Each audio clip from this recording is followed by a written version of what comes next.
Members, when are we going to stop playing whack-a-mouse just because our governor is big mad that he got outsmarted by Disney?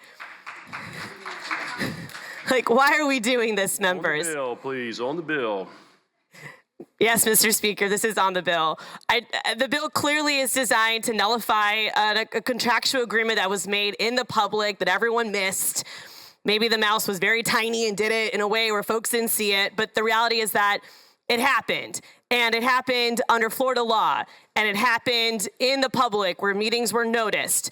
And the precedent that we are setting in nullifying a contract that the majority party does not like is really unsettling.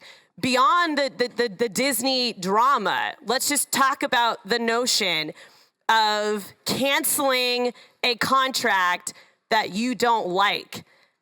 I remember during the pandemic, the beginning of the pandemic, I reached out to the governor's office because we were facing struggles with leases. And long story short, we had students who they were staying at home, so they could not pay their student housing anymore because they weren't living there, so they couldn't afford it. And I was told that we don't get in between private contracts.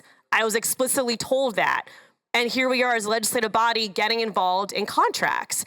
And I already noted yesterday, the examples from both the U.S. Constitution and the federal Constitution on contracts, the contracts clause.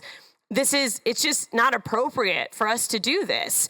And the citing of a 37-year-old law that says development agreements must be modified if state or federal laws pass that make any terms of the agreement illegal. This is what we have been citing. This statute historically has been used, for example, to ensure developers can't avoid new public health or environmental laws and those sort of things. So, for example, legislature says, you can't build houses with this type of material. The point is for that developer to not make that house with those unsafe materials. That's why that statute exists. It doesn't exist to modify an agreement about control. And again, the notion of passing policies to be punitive towards one entity, to weaponize government, to punish your enemies, members, that's not why I ran for office. I try to be a happy warrior as much as I can and to lead with grace and to lead with grit. But this is a moment where we just got to call it out for what it is.